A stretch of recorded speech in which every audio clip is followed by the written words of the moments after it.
I'm Ian Barber, as Marco said. I work for Virgin, and I'm talking about ZeroMQ. And this is the first time I've done this talk, and I really like this library. I think it's really, really cool. So I'd love to hear your feedback on what you thought was good about the talk, about the library, anything. Joined in is an excellent place for that. So ZeroMQ is a project that makes people sort of say things like this. And that's a bit weird. It's a bit of a full-on thing. It's ZeroMQ is unbelievably cool. If you haven't got a project that needs it, make one up. And that's by a guy called John Gifford from a site called Logly that do very large-scale log aggregation for cloud systems. And they're using ZeroMQ right now at a very high level of traffic. He loves it, and I think that's the reaction I've found from almost everyone that's spent time working with ZeroMQ. And I think the reason that you get that reaction is because ZeroMQ lets you do a very difficult thing pretty simply, and that's build distributed systems. Now, if anyone has ever looked at any MQ, something MQ, then they probably think of a system that is a message queue, something that sits in the middle of your network and will help you solve a problem. And that's not what ZeroMQ is. ZeroMQ is not a daemon. ZeroMQ is not a server. ZeroMQ is a library. And ZeroMQ is a way that you plug things together. It has the ability to be a message queue. It has the ability to be a lot of different things. But it's primarily a socket system that allows you to do concurrency, queuing, and high availability. ZeroMQ is really a series of multiple queues that talk to each other. And these different points that are talking to each other, they could be two different machines on a network. They could be two different processes within one machine. They could be two different threads within one process, or they could be any mix of those. So the way that ZeroMQ is built is around patterns. And the way that you tend to implement it is around a slightly higher level of patterns. So on the left-hand side here, we've got three patterns that we're going to look at today: a queue, a pipeline, and publish, subscribe. And on the right-hand side, you've kind of got extensions of that. An ESB, an enterprise service bus. Have you ever encountered one of those? They're basically a fancy queue. If you ever encountered async, well, async's really just a kind of pipeline process. And at the bottom, that complex one, that's a gateway. Well, that's a forwarder. Sometimes it's a message distribution, something like pub/sub. But the easiest way to understand why ZeroMQ works and why it's useful and why it's going to solve problems for you, I hope, is to look at some code. So this is about the simplest thing that you can do with any network system: a request response. It's sending a message, getting a reply. It's client-server. It's exactly what happens with almost every service that we use at the moment. And in ZeroMQ, you can kind of write how you think you should be able to write for almost any socket library. So you always have a context with ZeroMQ, and that first line that you maybe can see, anyone at the back can see that? A little bit, okay. That first line is creating where the global state for ZeroMQ lives. The reason it has that is because if you include a library that already uses ZeroMQ, it won't break. They'll happily interoperate without giving you problems. Then you create a socket, and a socket is just either a receiving or a sending part of one of these bits of communication. And you have a type. So in this case, we're saying socket rep. That's a reply socket. So this is the server. We then bind it to an address. So binding is just like listening on a port, because we're going to bind to a TCP address here. And in fact, we're just going to bind to any TCP address that's on the box. So any interface that's on there, it will listen on, and it will listen on that port. Now, binding needs to have access to the port. So if you start Apache on port 80 and then try and bind a ZeroMQ socket on port 80, it will complain. Once you've got it bound, though, all you have to do is call receive, and it's going to trigger every time there's a message. So receive will block. Receive will wait until there's a message for it to receive. And the message just looks like a PHP string. And to reply, you just do the opposite. You send. So in this case, we're waiting for a message, and then we're sending out world. The client, just about the same thing. We're doing a rec socket rather than a rep socket. That's a request.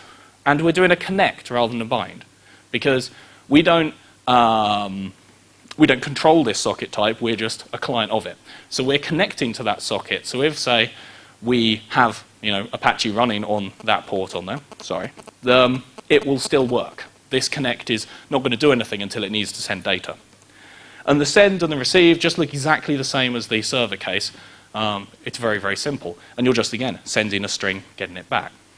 But what makes this cool is actually how that works in practice. So we should try and show you something.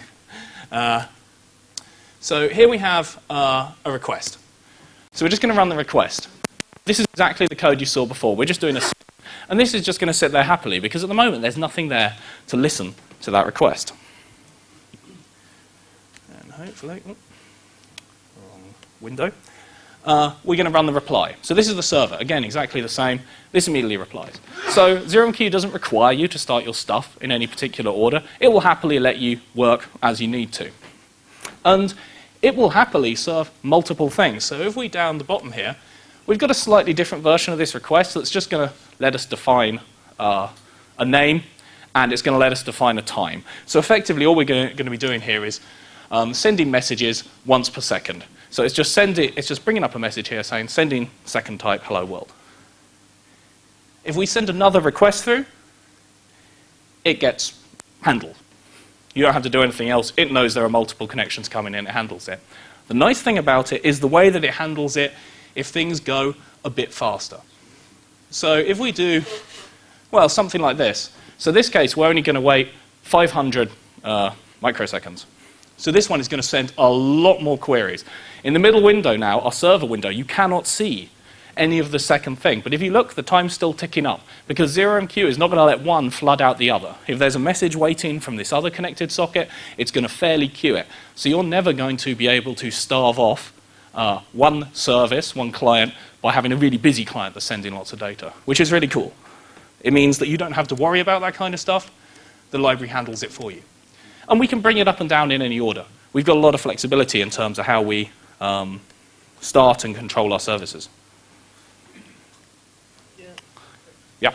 So what happens if the server can't handle that much traffic because it needs to do lots of processing? Doesn't it all get queued? Absolutely. So if there is, in that case, we're just chucking out a message. But if we had to do a lot of work, then the receive part of it is actually handled in a background thread.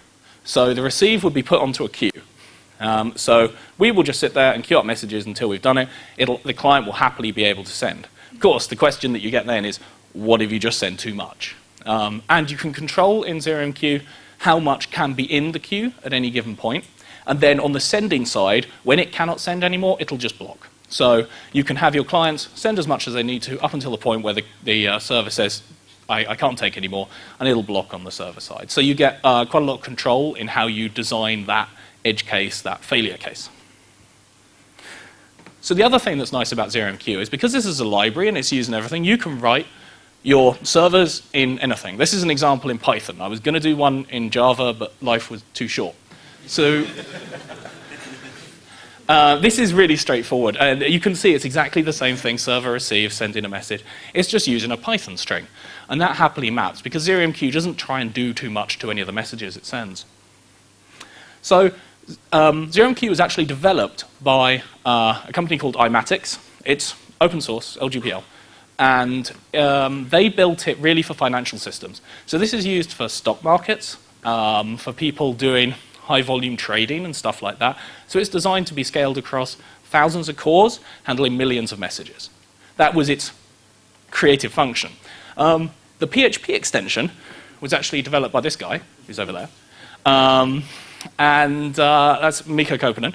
He's behind the iMagic extension and a whole bunch of other extensions that you may have encountered.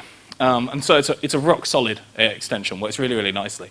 Mikko's also the build maintainer now for ZeroMQ, which means actually we have really great snapshots of ZeroMQ available for Windows.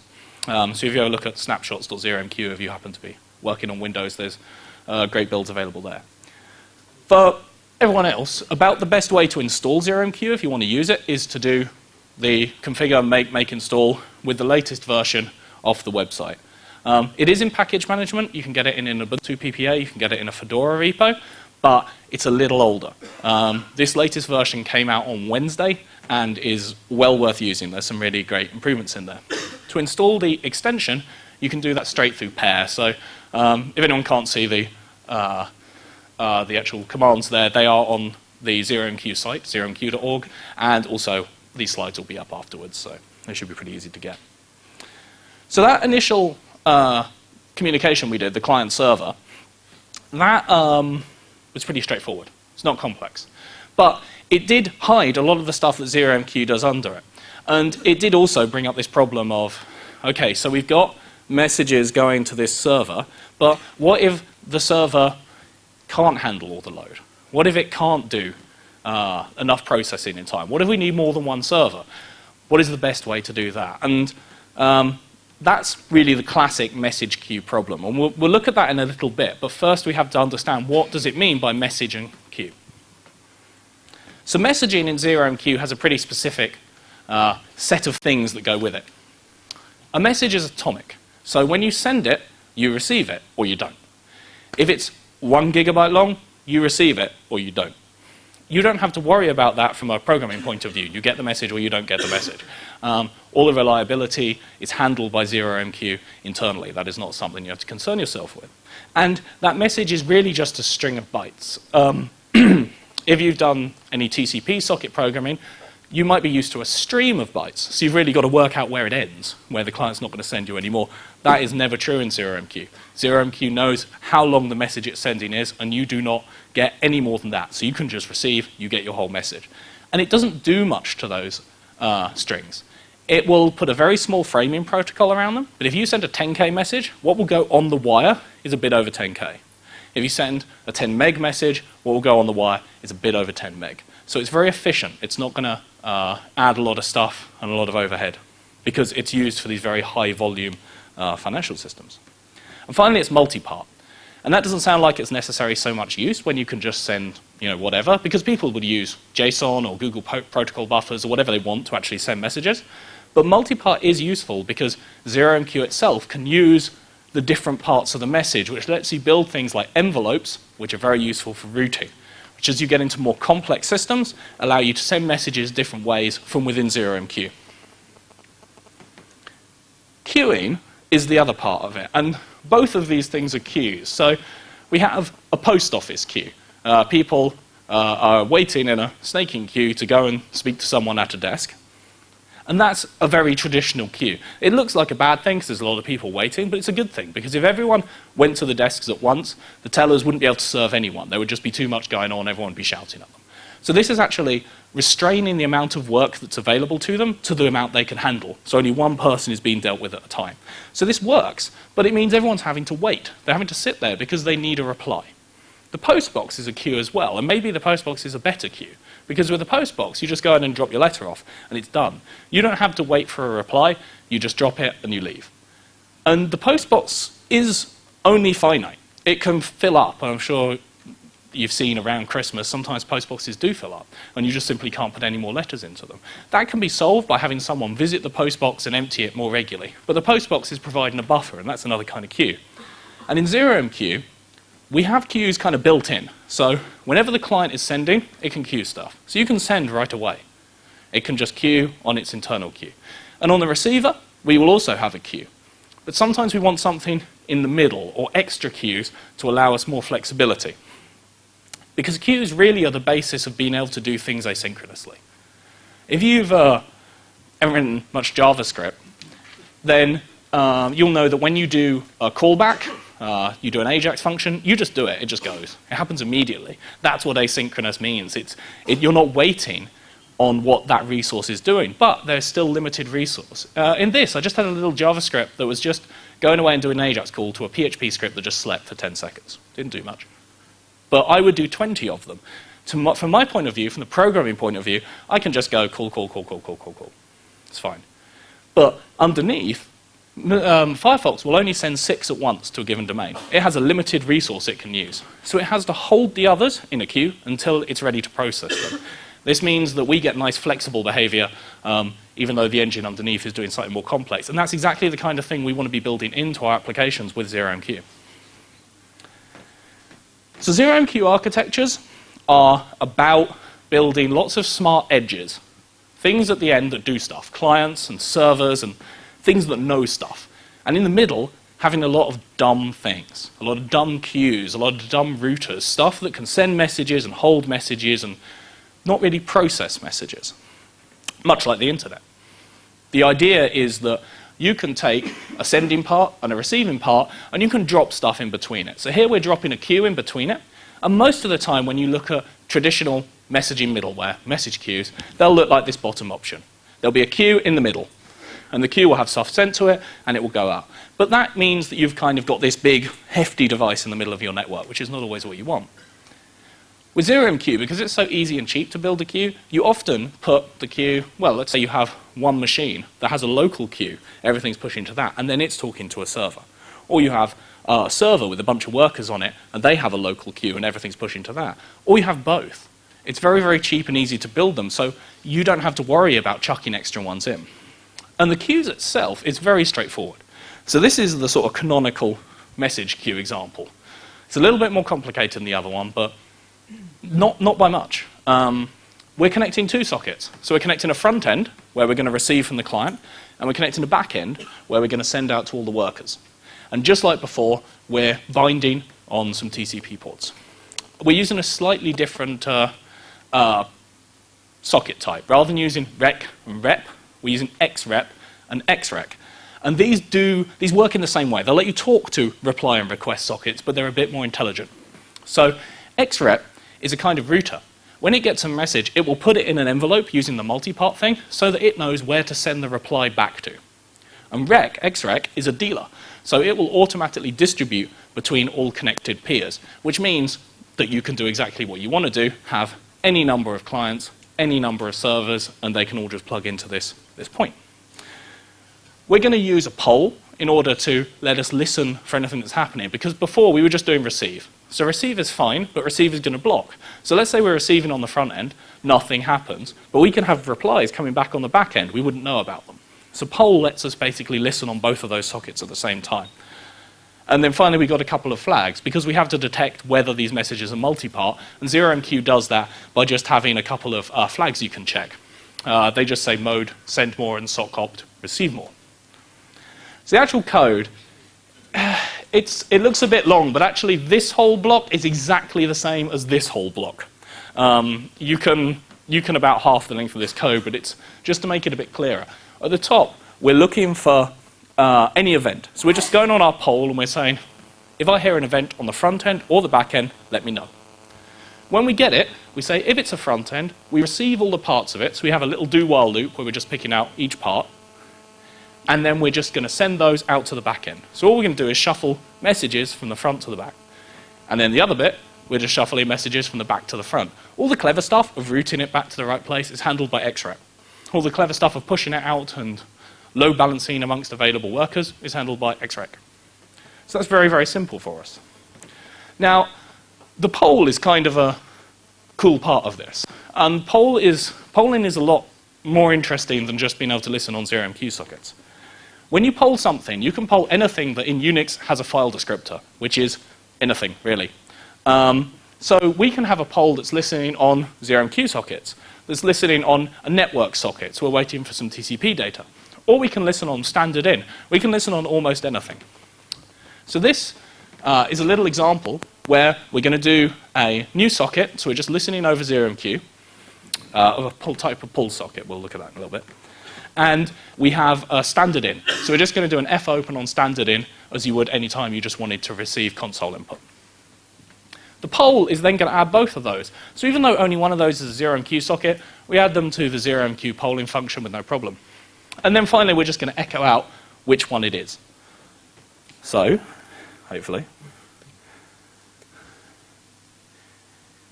if we run the poll, then type something, it picks up from standard in. So pretty straightforward. We're just going through and looking at standard in.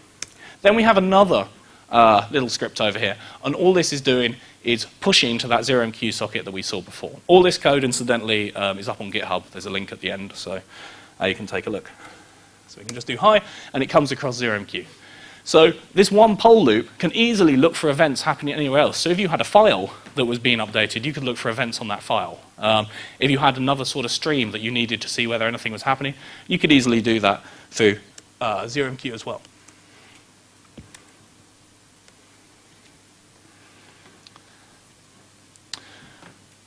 So the other thing that the queue brings up is, and I'm sure some people have already thought of, that queue is fixed.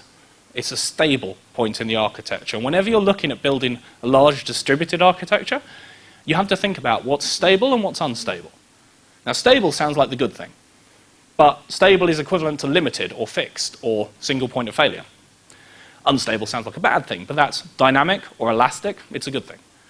So in general, you want as much of your architecture as possible to be dynamic.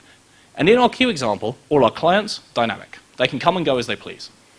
All of our workers, they're also dynamic. If a server goes away, we don't care. If it comes back, if 2 more come back, if 5 more come back, we're happy. But we have the queue as this sort of fixed point in the middle of it. What ZeroMQ allows you to do to get around that is you can actually bind and connect to multiple sockets. So from our client, we can connect to our queue. But we can connect to 2 queues, and then we'll just bounce messages across both of them. So we can build in redundancy if we need to.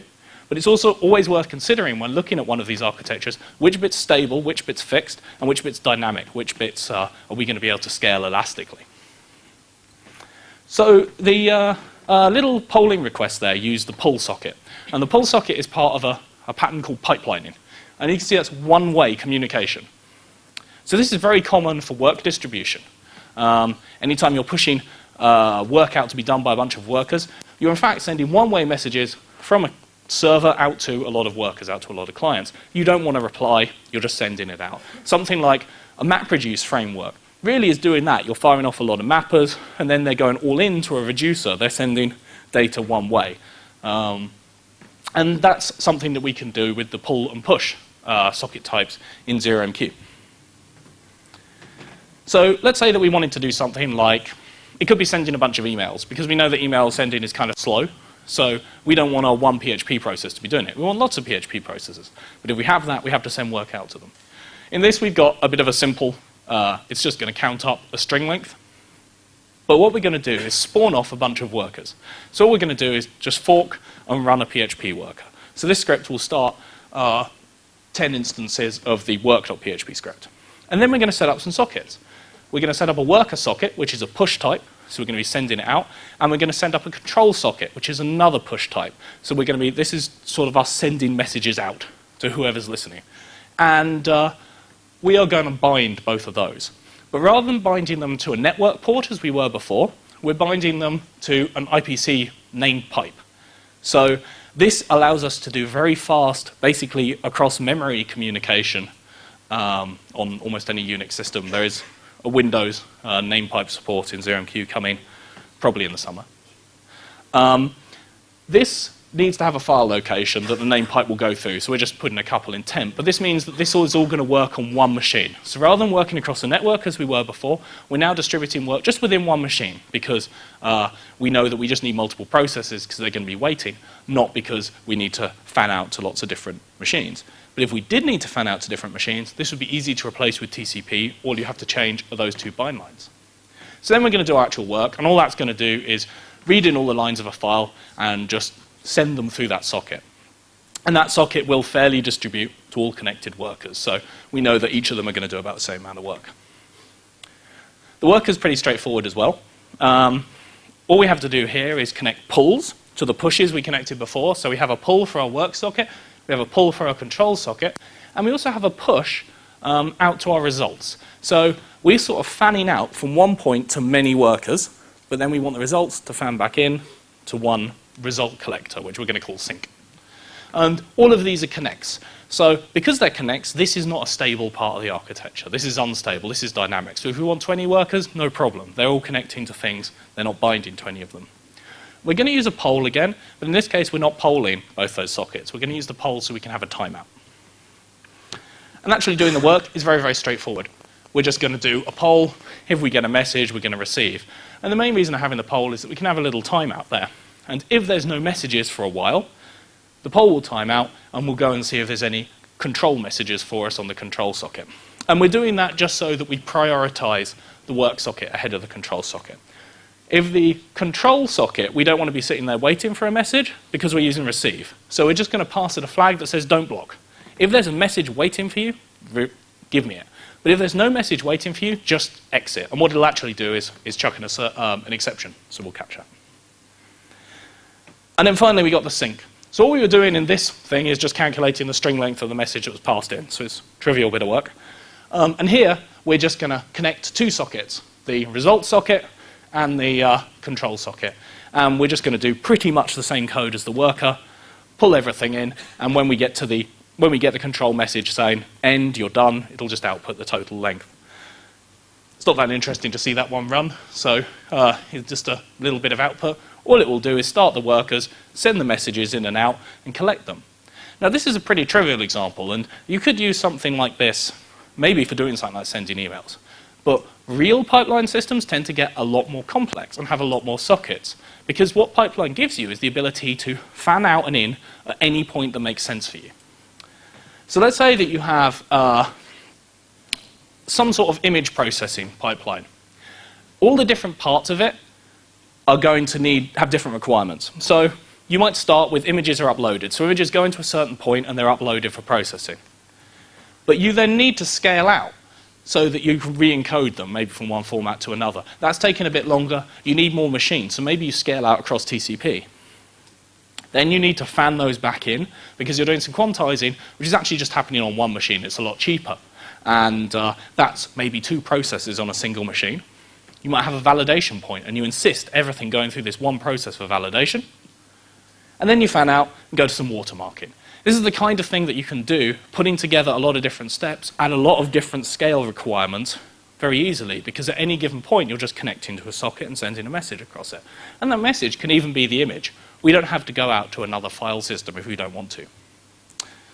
But there was a bit of a hack in that last example, where we had, when we ended the sockets, we would send an end message. And we would have to send it 11 times, once for each worker and then once for the sync. That's not very good, because now our sending system has to know how many other scripts it's got connected. That's very fragile. We don't want that.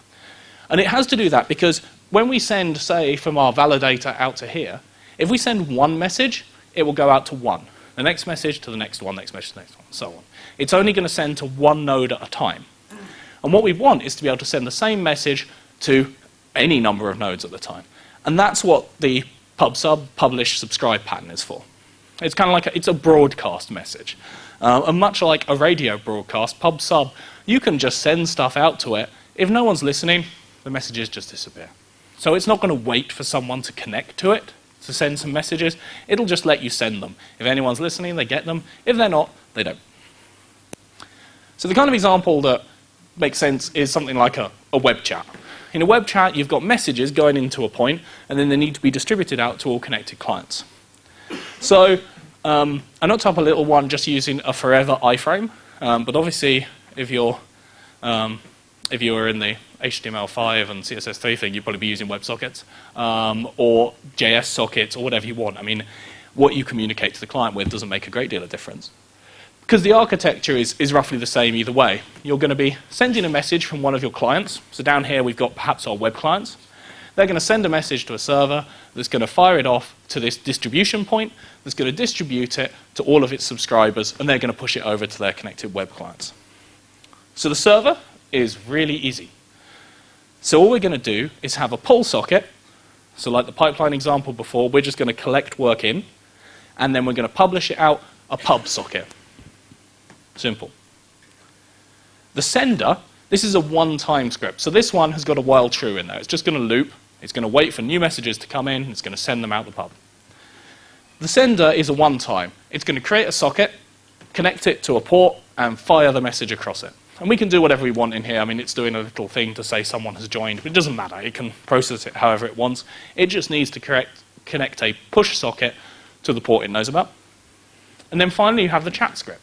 So the chat script will be what was loaded in the forever iframe. So for anyone that hasn't seen that, that's just the idea of having a hidden iframe with a script that never ends. So you can spam JavaScript at it, and the browser will update instantly. So this is the actual subscriber part. So we've got a sub socket type, and then we actually have to say what we're subscribing to, because ZeroMQ lets you do some message matching when you're subscribing, and it effectively is going to match on the start of the message. This lets you do some really cool things. If you know all your messages are prefixed with something, you can have separate channels and readers for it. In our chat example, maybe you would have the actual name of the channel as the first message, and then you could subscribe just to channels you're on. In this case, we're passing blank. That means subscribe to every channel. So we're going to use a poll because we want to time out occasionally just so that we can flush some output to the browser so that PHP knows whether it's still there or not. But that's about it. This is pretty much all the code. All that's left is a bit of JavaScript. So again, hopefully, we have to start the server. So the server becomes our stable part of our architecture. Then we have to, in our web client, it just wants a name. Hopefully this will work. In, join, let's put a name here. Tony, I don't know, Tony's joined. So we can chat, and that should just turn up in the other window. Doing a talk. And that will just turn up in the other window as long as we want.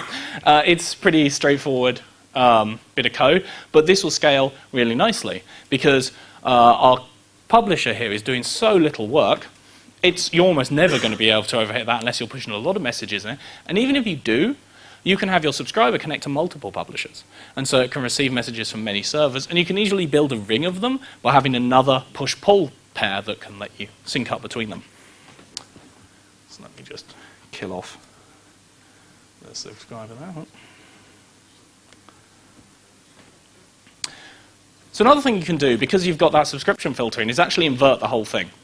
So let's say that you're doing some nice cache expiry, and you have a graceful bit of sort of ability to serve stale cache. So rather than just using your memcache expiry, you're actually embedding a date in there.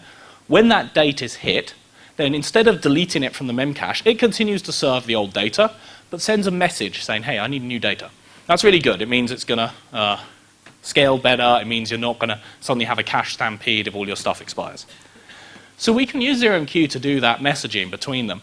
But this time, we'll use a publisher at each of the web clients. So this will be a sort of transient publisher. It'll pop up, it'll connect to some subscribers, and it'll publish out to them.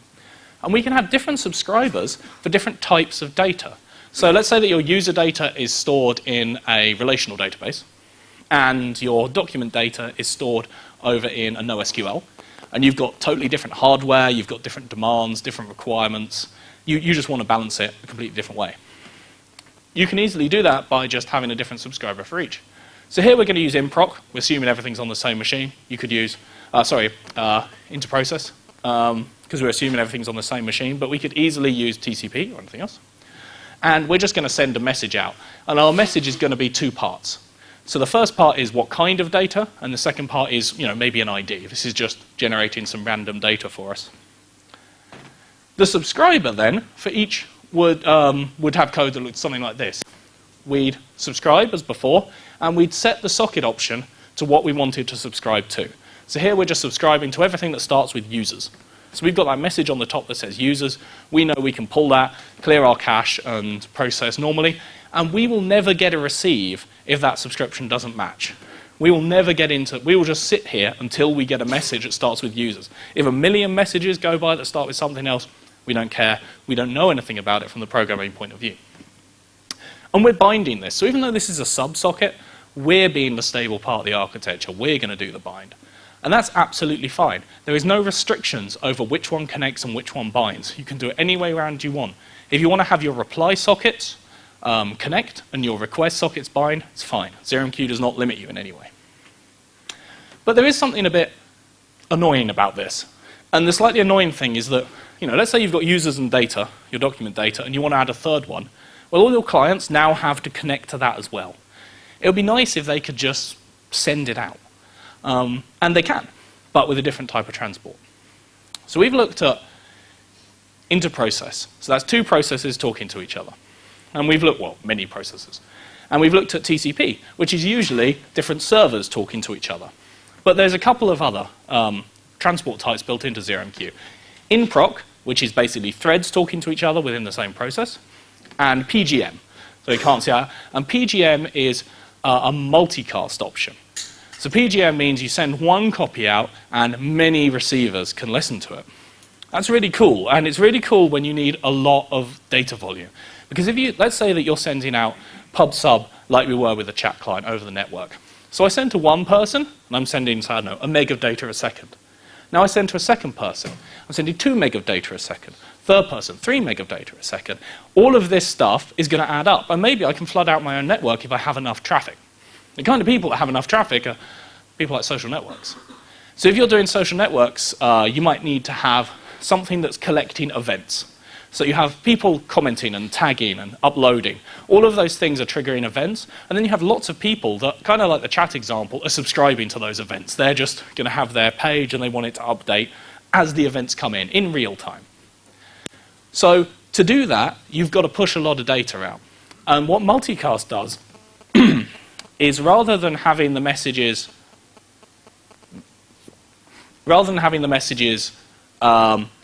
be sent out each time. It sends them out once, but it signals that there's a sequence in there.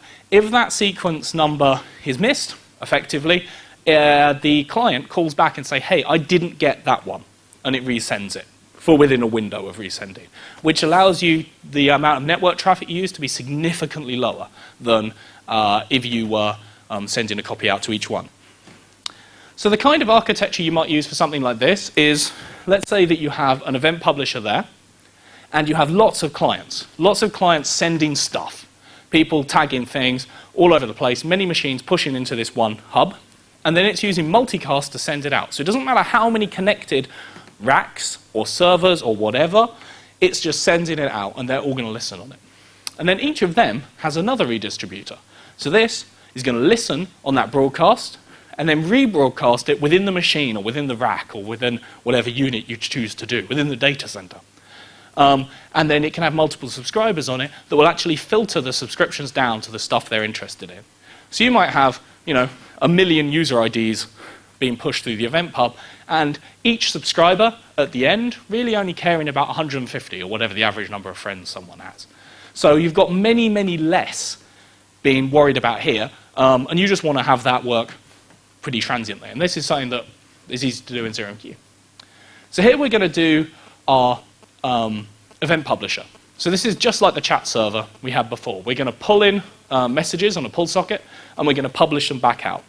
But rather than publishing on IPC, we're publishing on ePGM. So this is the multicast option that is transported over UDP. There's also PGM, which is transported over IP. We can specify an interface, so this semicolon, before that you could put eth0 or the IP of whichever interface you wanted. In this case, I'm just saying use the first one. Then you put the multicast IP, because all multicasts in IP are in a certain address range. And then you put the port. So you can still have multiple multicasts going over the same network, no problem. And we're using a device here, because rather than writing that code to switch packets back and forth, we've just got a one-liner that says, I want a forwarder device. And that's actually going to do exactly the same thing. It's just written in C, and it's built in. And these devices, you can actually get as standalone little scripts. So while ZeroMQ doesn't have a server, it does have standalone C versions of these devices, which you can configure and run. So you could replace this whole thing with a little device that runs somewhere. The distributor, so we're going to say this is running on each server that's handling web clients, is going to do the same thing. We're going to subscribe, and we're going to subscribe to everything, so it's blank again. And then we're going to publish out through another publishing that is on a IPC. So we're just going to take from the multicast and out over the IPC. Now, the reason we do this step is not because we can't listen on the multicast directly, we can, but it's because of slow subscribers.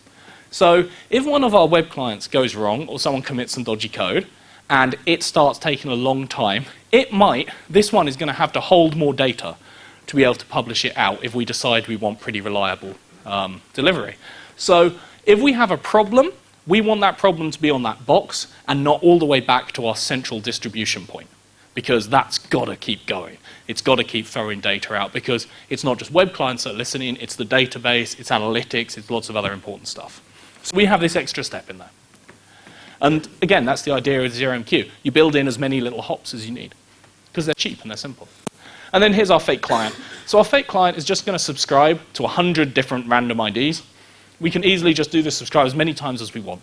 So if we want to subscribe to 1,000 different things, no problem. It all happens really fast. It uses good tree-based matching. And then we're just going to connect to our IPC, and then it's going to output some stuff. So this is going to work out of the box. These scripts will let you do that message distribution on any system that supports ZeroMQ and PGM. And with just on my little MacBook Air, bottom of the line MacBook Air, I was pushing around 100,000 messages a minute between 2 different VMs running on this. If you're using proper hardware, you can push significantly more. And this is exactly the kind of thing you would be doing if you're pushing a lot of market data or other financial stuff like that. So one last area I want to look at, I hopefully find this interesting, is Mongrel 2. Has anyone heard of Mongrel? Yeah, there's people there. So Mongrel, web server out of the Ruby world, very popular. Big breakup between Zed Shaw and the Rails community. And he started looking at building a new web server. So he's building this sort of web application server thing, and he wants it to be language agnostic. He doesn't want it to be tied to anything. And so rather than using the same kind of things that Nginx or Lighty do and use fast CGI to talk to a process, so those web servers, you'll have your kind of application process, and you'll have your web server, and it'll talk to it over fast CGI. He decided to use ZeroMQ to do that, because then you get all the messages, all the benefits of the messages. You can have routers in there. You can have clustering kind of built in, because it can go out over the network, or it can go in one machine. You get all the nice things, and you get the fact that it will work in any language that ZeroMQ works in. So if you really want to write a web app in Ada or in Haskell, no problem, because they have ZeroMQ bindings. So what it actually does to achieve that is pushes to handlers. So every time it gets a web request, it's going to package that up and push that out to a handler, and it's going to listen on a subscribe socket for messages coming back in. And that's cool, because that allows you to do some clustering really easily. And it also allows you to do some really cool stuff with long polling. So this is about the simplest possible Mongrel 2 handler I could write. All we're going to do is connect to the sockets that we've defined for Mongrel 2. So we're going over TCP, and we're just going to listen on our pull socket. So that's where the requests are going to come from, and we're going to send messages back on our pub socket. Here we've just got a bit of HTTP header. And when we get a message from Mongrel 2, it's going to tell us the ID of the server, the UUID. It's going to tell us the ID of the connection, which is just ID in this example. It's going to tell us the path that was requested. So if we want to just say no, send out a redirect, we can do that quite quickly. And then it's going to give us all the headers in a JSON encoded object, and it's going to give us the body. So, if anything was posted or anything that was sent across, you're going to get that whole lot there. So all we're going to do here is just pull out the server ID and the ID, and then our message that we want to send back, and send those back. So we just say, this server, for this connection, send them this. And Mongrel handles talking to the connection. So that means if we have 20 servers, we can just send out, and the right one will be listening with a subscription filter for its UUID at the start, which makes clustering kind of very easy. We don't have to worry about how many servers they are. We just know we're going to request that tells us who to reply to. So the config of that is, it's quite long. I wouldn't worry too much about it, but kind of at the top there, you can just about see those are standard ZeroMQ addresses. So you can put any ZeroMQ address you want in there. You can have it go over different transport types. It's fine. And you can see what the identifier is of the server, so you can control all that from Mongrel 2. But you probably want something a handler that's a bit more complex to build anything interesting. And actually, Winx has done a PHP 5.3 handler, which uses namespaces, and is a bit more verbose, but I just wanted to show you what kind of thing you could do with this handler and with Mongrel 2. So if we think about our chat example before, we were having a chat script running for each connected client. So if 10 of you are connected to my chat server, I would have chat.php running 10 times, serving up that iframe.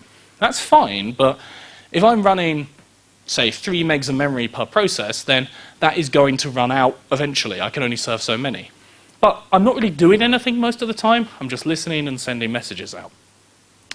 So what we can do with this is run a single chat.php, and let Mongo handle which people we want to send it to. So here we're just going to connect to our subscribe socket. So this is where we're going to subscribe to the chat messages. And we're going to connect to our Mongo socket.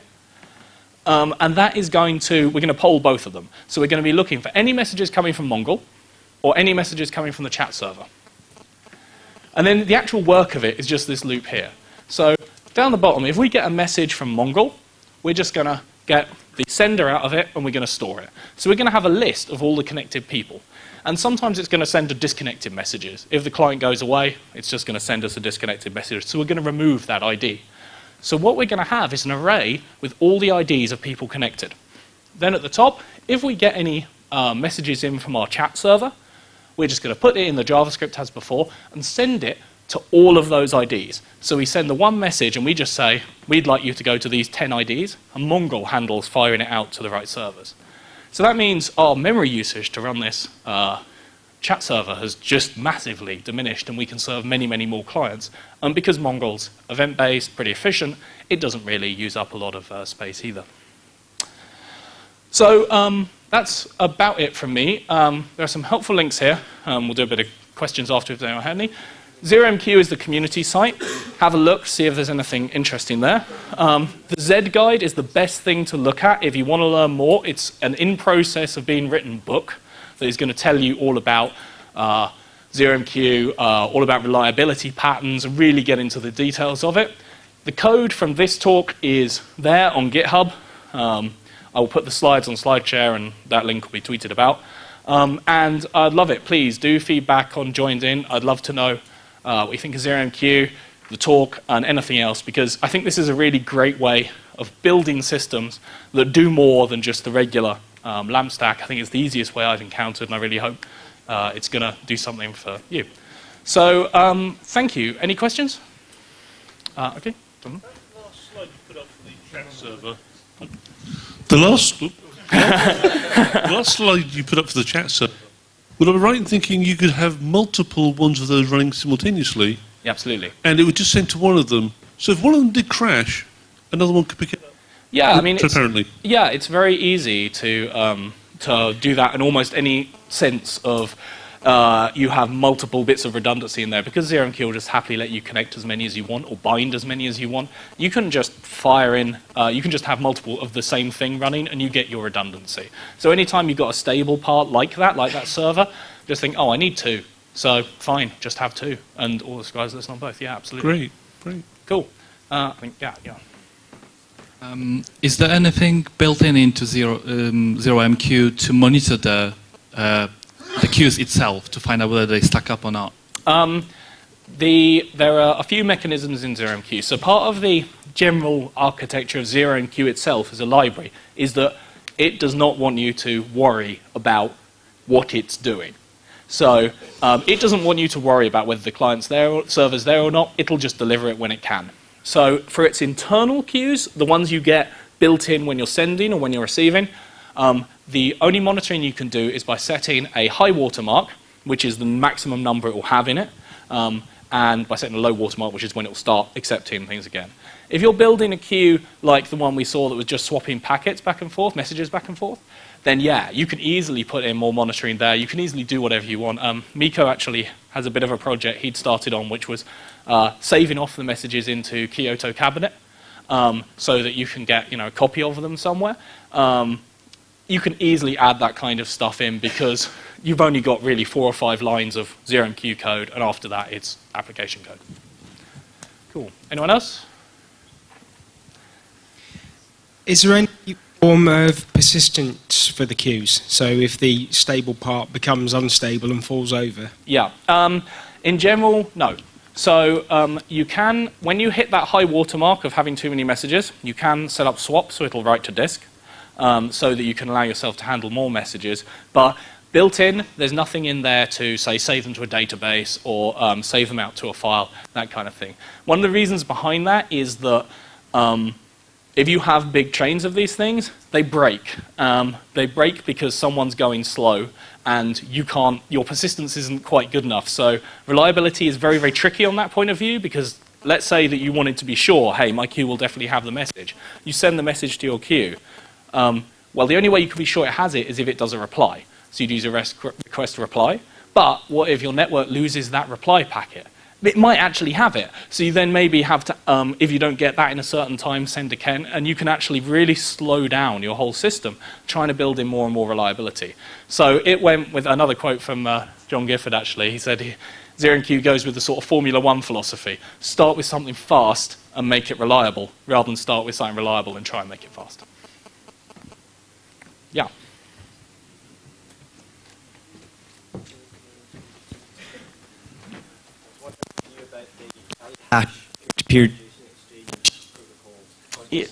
Yeah.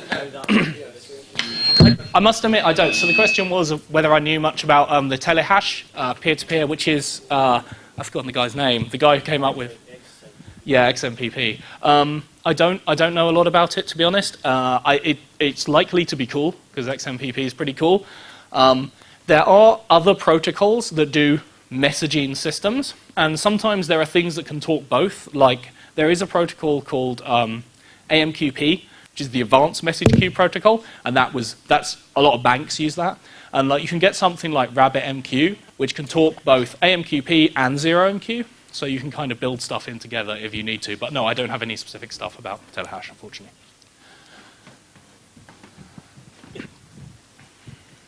I actually remember using a web server from iMatics back in the 80s. Yeah, Zaitami, or whatever their name is back Yeah, yeah.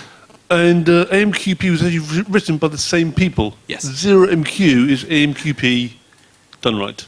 Yes, that's exactly it. So yeah, AMQP was by the guys that went on to do ZeroMQ, and basically ZeroMQ is them trying to fix all the problems they encountered in AMQP. Yeah, I think I forgot. Hi. I love ZeroMQ. I'm building a small app myself with it. Awesome. It's really good. Well, one thing I just want, some more of a comment, maybe you could comment on it, is Sure. The fact that you can write a C ZeroMQ process really easily, much more easily than running a C extension, and also the fact that you can get around that there are no threads, real threads in PHP. Yeah. So you can just write multiple processes or in different languages, whether PHP or C, really easily. Yeah, So. absolutely. I mean, yeah, that's absolutely right. It's because it's a very easy way to plug different languages. Any of these examples could have been in any language. Because it's really easy to plug them in, you often find you would do a service where you would have maybe tried to do something in PHP yourself, because it's so trivial. And if you do need to scale out, because they do let you synchronize multiple processes easily, push data between multiple processes, you can do multiprocessing where it would have been hard. And particularly if you do any work in a language which is threaded, as you say, data being shared between threads is where you hit all of your problems with speed when you go to multi-threading. And ZeroMQ is a great way to do that because you can send messages between threads. You can send a pointer between threads with the messages. Cool. Anything else? No? I think that's it then. Well, thank you very much.